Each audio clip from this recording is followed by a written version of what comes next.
Otro nivel. El doctor Herbert Torres es nuestro amigo de toda la vida. Herbert, un gran abrazo para ti, mucha salud para ti, para todos los tuyos, de parte del equipo del programa y de Radio Caracas. ¿Cómo te va? Bienvenido. Muchas gracias, Mingo. Igualmente para ustedes, para todo el equipo. Un gran saludo, un abrazo. Nosotros promocionábamos este encuentro contigo con un tweet donde lo resumo rápidamente, porque es un sentimiento que hemos recogido nosotros. A lo mejor mucha gente pudiera no estar de acuerdo con él. Los discursos políticos suenan desgastados, a mentiras, lo electoral no motiva, los líderes no tienen credibilidad, la mayoría de los venezolanos no se siente representada por ninguna clase política. Y eso verdaderamente es una tragedia, Herbert. Yo no sé qué visión tienes tú sobre lo electoral en estos momentos cuando se sigue avanzando, no sé si sin prisa pero sin pausa, en cuanto a unas primarias que están pautadas para dentro de poco, pero con un discurso por parte del régimen donde podemos recordar a uno de ellos, por citarlo, a Jorge Rodríguez, que dijo hace poco, bueno, si estas basuras de la oposición van a querer la asistencia del CNE, pues van a tener que pedirle perdón y van a tener que hacer todo el evento con una foto de la señora Tibisay Lucena puesta en las máquinas electorales. Sí, yo vi esa declaración y me pareció terrible. Es uno de esos intentos en los que incurre mucho Jorge Rodríguez de humillar a la oposición, de humillar a la sociedad venezolana, de hacerla sentir derrotada, sin posibilidades de salir adelante. Ahora, lo que tú dices es verdad, o en gran medida es verdad. Hay muchísima frustración, son demasiados años en esta situación en la que no logramos encontrar la manera de desplazar a un régimen que ha acabado con el país, básicamente. Y la pregunta entonces, compartiendo mucho del diagnóstico, sabiendo que efectivamente es así, el país lo siente, lo sabe, lo padece, es qué hacer, qué posibilidades hay de cambiar esa situación. Y yo creo que aquí se nos presenta una oportunidad. Esto que el régimen utiliza como una gran farsa para perpetuarse en el poder, que es la convocatoria a unas elecciones que son siempre manipuladas de múltiples maneras, puede ser utilizado por la oposición, puede ser, dependiendo obviamente de cómo lo haga, puede ser utilizado por la oposición como una oportunidad para reposicionarse ante el país. Y yo veo que pudiera ser la oposición, a propósito de este evento electoral que el régimen empieza a montar desde ahora, porque lo tiene que montar, de alguna manera tienen que hacer un amago de elecciones el año que viene, y están interesados en que les quiten unas sanciones y están interesados en que la comunidad internacional los vea como un país o un régimen democrático, etcétera. Tienen que hacerlo. Entonces, digo, la oposición venezolana puede utilizar esta circunstancia a su favor y tratar de revertir ese estado de ánimo al que tú te referías inicialmente y que predomina en el país, que es de decepción, de frustración, etcétera. Y yo digo que hay 4 o 5 cosas que la oposición venezolana pudiera hacer. Okay. A propósito de esta convocatoria a elecciones y a propósito de estas primarias. Lo primero es entender muy bien qué es este evento electoral, quién lo está proponiendo, para qué se propone, y no engañar al país. Eso es fundamental. No engañar al país. Entender que es una oportunidad para hacer algunas cosas sin pretender decir que estamos exactamente creyendo en el juego que el régimen nos está planteando. Entonces, podemos decir, o hacer, nosotros vamos a participar en unas primarias cuyo objetivo fundamental son los siguientes. objetivos que tienen que ver con la organización de las propias fuerzas democráticas, objetivos que tienen que ver con la posibilidad de conectarse con el país, objetivos que tienen que ver con la necesidad de que la oposición se articule con todos esos movimientos de protesta que hay en la sociedad venezolana, movimientos reivindicativos que buscan mejoras de servicios, mejoras de salarios. Ahí está el movimiento, por ejemplo, de los educadores, que están expresando una situación de malestar muy profunda y muy sentida en la sociedad venezolana. Entonces, digo yo, estas primarias pueden ser, si se plantean correctamente, una oportunidad, en primer lugar, para que la oposición se presente como una fuerza que comparte cosas, que tiene cosas en común, que no es un saco de gatos en donde se están matando entre ellos, entre todos ellos.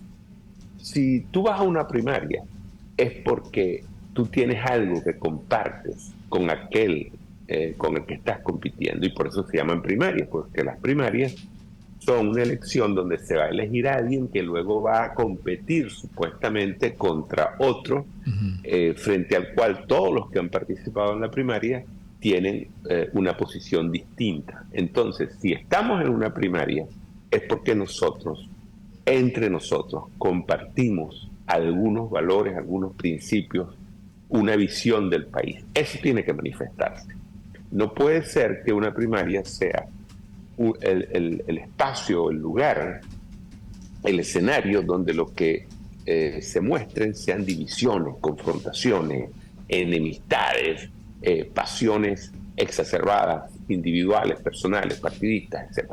Entonces, ese es un primer objetivo, a mi manera de ver. Transmitirle al país, convencer al país, lograr que el país vea a la oposición como una opción alternativa y como una opción que comparte una visión común. En segundo lugar, me parece que puede ser el momento para que esa oposición, como decía antes, se movilice, se organice, sus propios cuadros, abran esos partidos, inviten a la gente a participar, se modernicen, se democraticen, formen y eduquen a sus cuadros.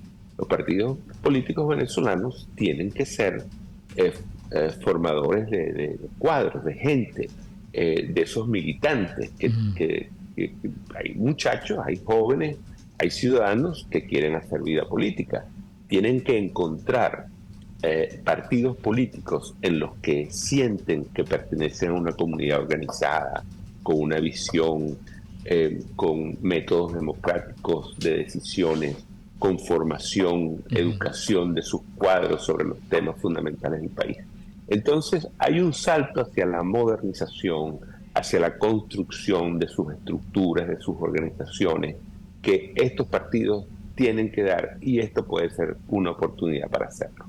En tercer lugar, decía Mingo, yo creo que esta es una oportunidad, valiéndose de que estamos en un ambiente electoral, entonces tenemos que contar con ciertas libertades para movernos, para hacer cosas, aprovechando esa excusa. Claro.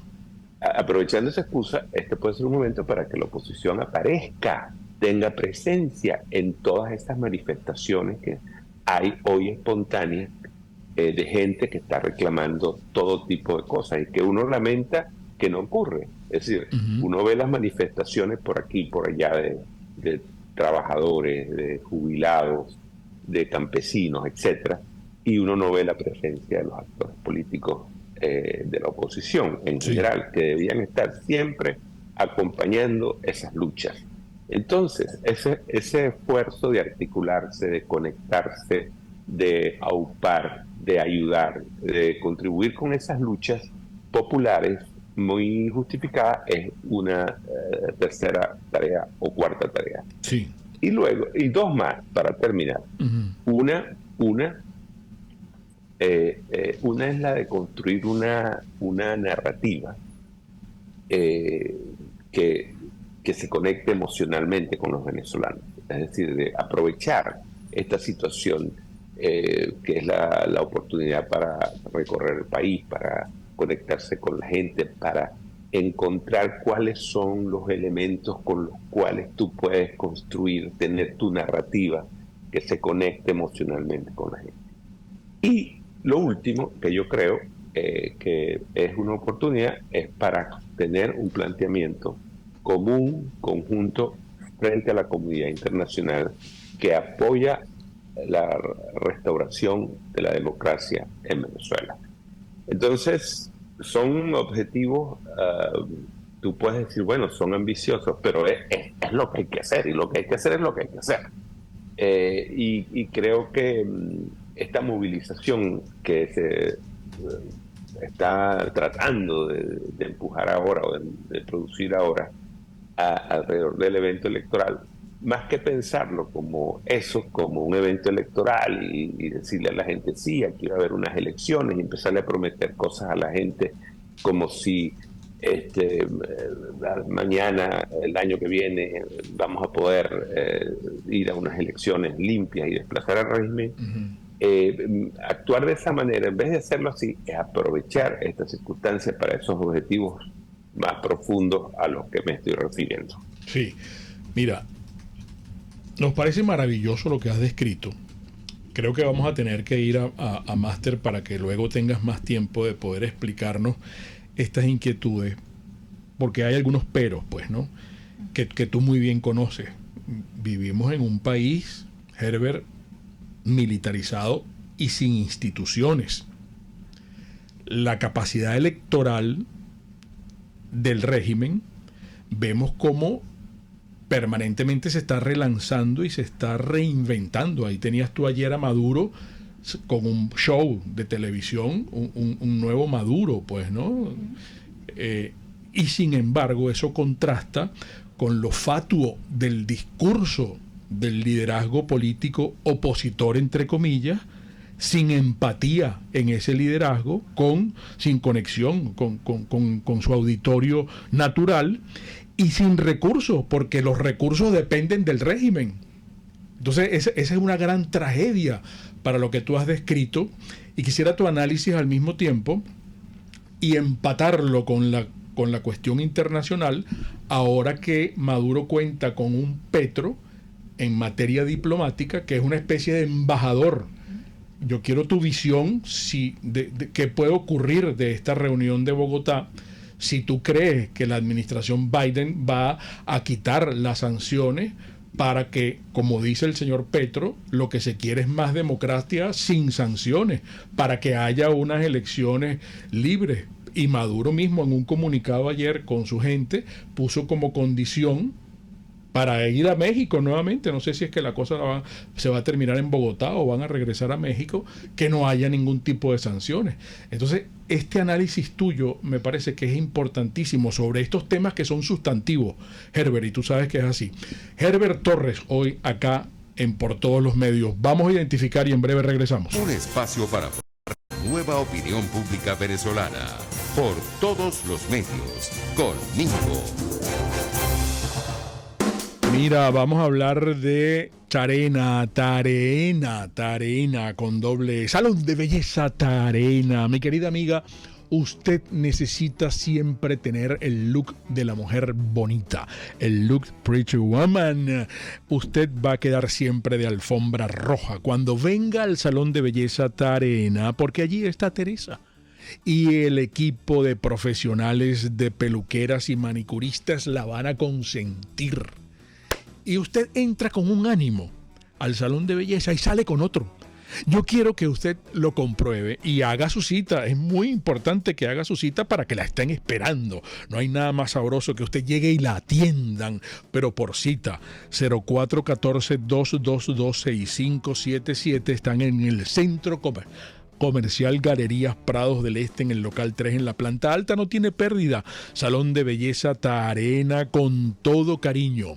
Génesis me va a ayudar para que veamos un video de mis amigos de Produzca, que es maravilloso porque es lo que yo les he explicado acá prácticamente todos los días, y tiene que ver con el EPP, que es el equipo de protección personal, EPP. Fíjese, proteger a tus trabajadores de la exposición a elementos químicos o tóxicos. Esa es una prioridad. Y para llevar a cabo jornadas laborales seguras en cualquier industria, es necesario garantizarle a tu trabajador ese EPP, que es el equipo de protección personal. Hay que cuidar la manipulación, la aplicación de los elementos químicos usando los equipos de protección personal indicados y además certificados. Eso es muy importante. Qué bueno es contar con Produzca siempre, porque Venezuela es territorio Produzca. www.produzca.com, en su Instagram @produzca.ve. Seguridad en tu empresa de los pies a la cabeza. RCR 750 AM, porque lo bueno une. Un periodista espontáneo, frontal, observador, inconforme, con mucho que decir y escuchar. Regresamos por todos los medios con Mingo. Qué maravilla que tenemos a Herbert Torres, un invitado. Aquí preguntan si Herbert sigue soñando. Herbert, ¿se acuerdan de ese libro? Herbert, yo te he entrevistado tantas veces, y a propósito de ese libro hicimos un programa en Globovisión en Primera Página. No sé si te acuerdas, pues, ¿no? Sí, cómo no. De ese a propósito texto. de un sueño para Venezuela. Un sueño para Venezuela. Hay varias inquietudes, yo te dejaba con puntos suspensivos algunas. Erika te quiere saludar y te quiere hacer un resumen de nuestros amigos del chat. Sí, doctor Hola, Torres, Erika. ¿cómo está usted? Le pregunta Bien, Norberto gracias. Martínez, un poco escuchando la propuesta de las elecciones y cómo debe organizarse la oposición. Le pregunta, él insiste que está muy bien, pero ¿cómo sacamos al régimen del poder? Es su pregunta. ¿Por vías electorales? E insiste que sabemos que el régimen maneja a sus anchas todo el sistema y que quita y suma a su favor. Entonces, también el señor Nelson Peña le plantea una hipótesis sobre un posible golpe de Estado de chavistas pro versus chavistas 2.0, como los llama él. Todo para cambiar todo y no cambiar nada. Muy bien. ¿Por dónde comenzamos? Sí. Son tantas preguntas, tantos elementos. Sí. Y están los que tú dejaste en la parte anterior del programa como preguntas. Entonces déjame tratar de ver si lo integro todo en un mismo planteamiento. Ok.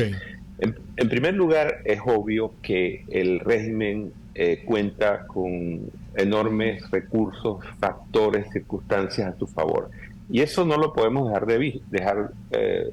perder de vista, porque eso es una de las cosas que explica, a mi juicio, las dificultades tan grandes que ha tenido la oposición venezolana para desplazarlo, para realmente lograr una transición democrática en Venezuela.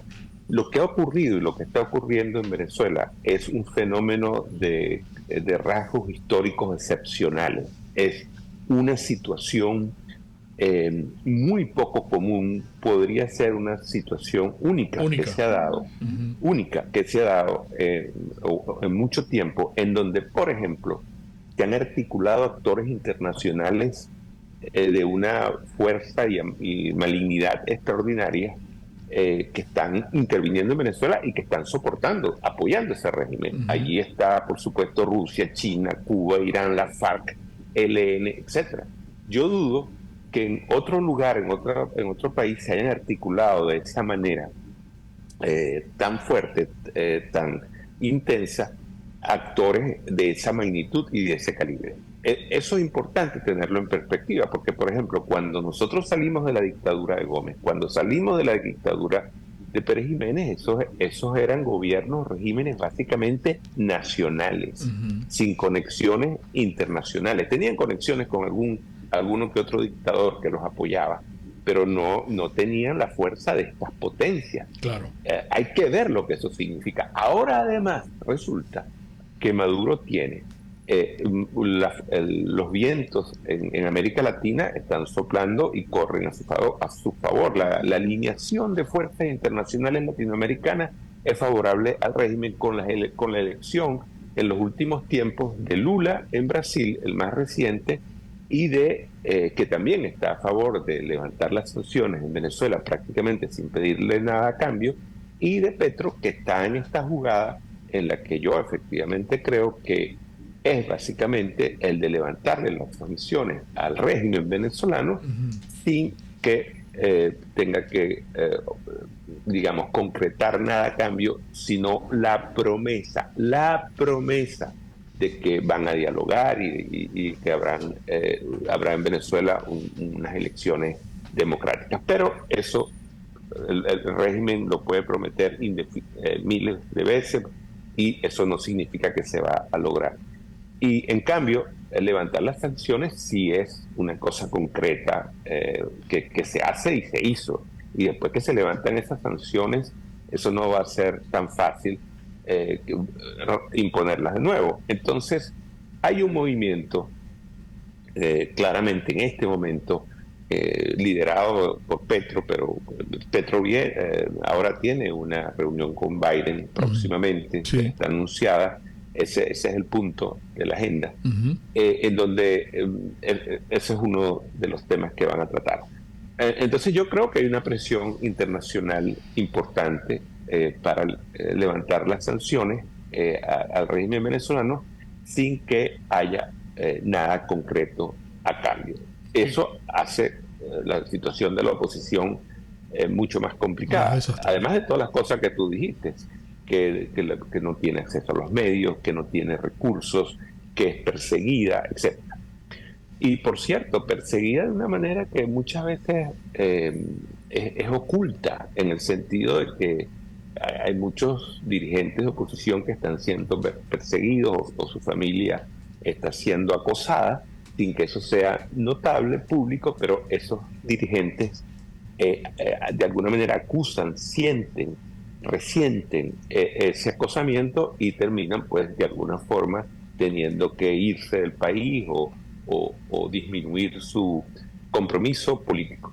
Y amén de la oposición, entre comillas, que ha sido infiltrada y ha sido penetrada por la misma gente del régimen, pues, ¿no? Claro, y eso también hay que entenderlo. Es un régimen que tiene muchos recursos, claro. Entonces no hay manera que no hay forma de que no vayan a lograr penetrar y comprar a alguna gente, porque están allí para hacer eso, y esos son sus instrumentos. Sí. Muchos recursos, mucho dinero con el cual van a comprar y lograrán siempre comprar a alguna gente. Y bueno, eso es parte de la lucha, que gente va a ser comprada. Ahora, entonces este cuadro es un cuadro extremadamente difícil, complicado, y hay que entenderlo en su dimensión histórica y espacial. Cuando digo histórica y espacial, es que es una cosa excepcional en el tiempo y excepcional en el mundo. Entonces no nos estamos enfrentando a cualquier cosa. Bien. La respuesta a eso, entonces, la pregunta a otras, entonces, ¿cómo se sale de eso? ¿Vamos a salir con unas elecciones? Mire, yo no sé cómo vamos a salir. Nadie sabe cómo ese régimen finalmente va a ser desplazado. Nadie lo sabe porque pueden ocurrir luchas internas. Por ejemplo, yo creo que lo que está pasando actualmente en el régimen es que hay purgas. El régimen está viviendo una cantidad de purgas, sí, que es la manera como los regímenes autoritarios enfrentan o resuelven sus contradicciones internas, porque podemos estar seguros de una cosa: ningún régimen es monolítico. Castro ejecutó a gente, mucha de la suya, de sus propias filas. La Revolución Rusa también ejecutaron gente, persiguieron. Stalin mató a muchos de sus ex compañeros de lucha, empezando por Trotsky, ¿no? Que hasta lo persiguió y lo terminó matando en México, asesinando en México, etc. Todos esos personajes, sí, todos esos regímenes tienen también fricciones y confrontaciones internas. Eso ocurre hasta en las familias. Hoy el régimen está enfrascado en un proceso de purgas internas, en el que, como esa es una trama sumamente compleja, una de intereses, de redes internas, todas, a mi manera de ver, corrompidas, el régimen tampoco sabe hasta dónde, cuando facción enfrenta a la otra, hasta dónde esa facción a la que está enfrentando está conectada con otra facción del propio régimen y terminan pisándose los callos, las mangueras, etcétera, y uno no sabe cómo va a evolucionar esa confrontación. Entonces uno no sabe cómo va a terminar, pero lo que uno sí puede hacer es movilizar los recursos que uno tenga. Lo que uno sí puede hacer es empujar, tratar de crear condiciones nuevas en el país, de tal manera que esas condiciones nuevas abran alguna perspectiva.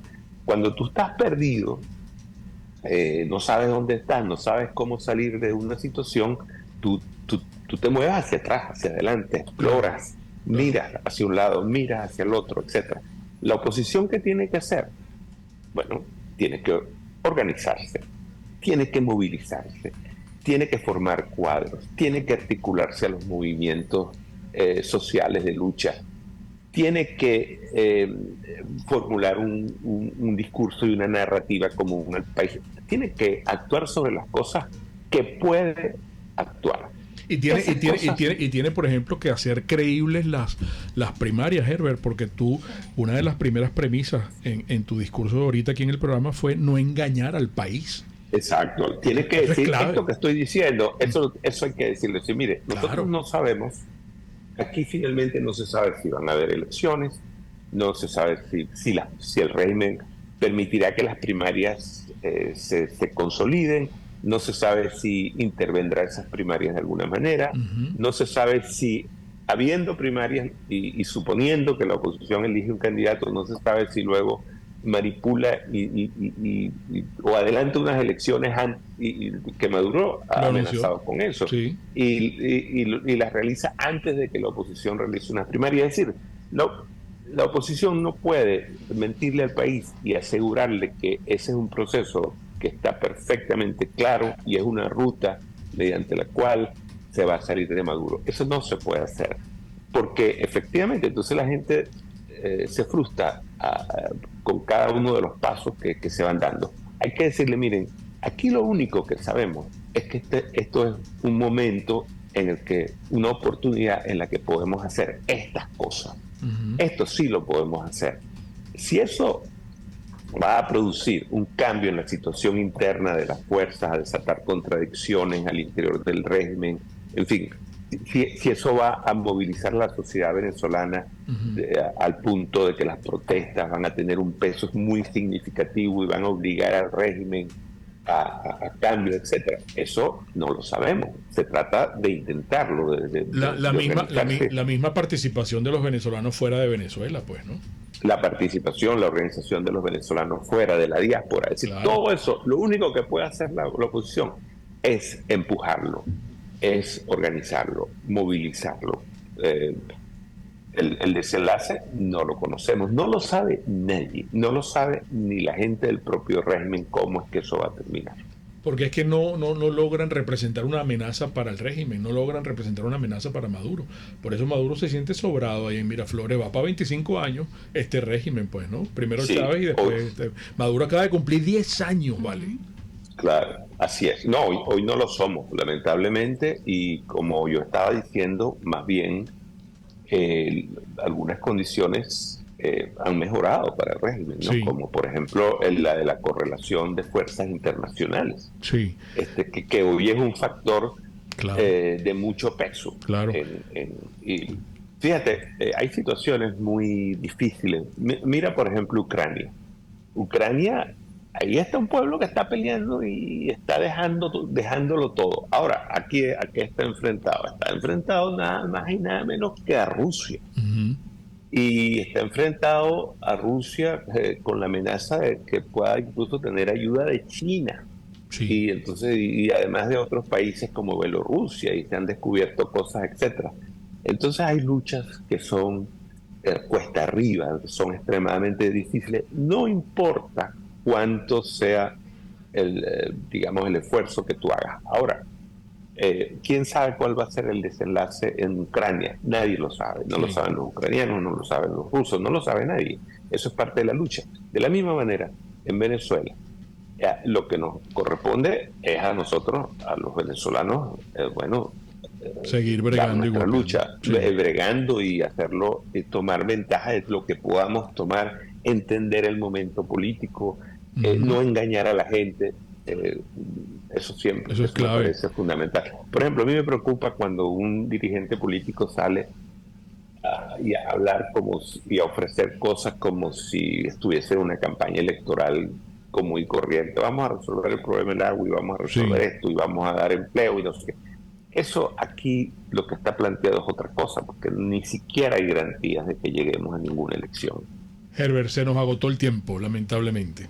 Ojalá. Bueno, ha sido un gran placer, como siempre. Sí, vale, un gran abrazo, mucha salud para ti, para todos los tuyos, y ojalá nos permita que conversemos pronto de nuevo acá en el programa. Cómo no, siempre, cuando quieran. Un abrazo. Herbert Torres, amigos, las interpretaciones finales de todo lo conversado y acá, como siempre, de ustedes. Y recuerden, el comunismo te quiebra las rodillas para que tengas que darle las gracias por las muletas. Hasta el jueves. RCR presentó Por Todos los Medios con Mingo.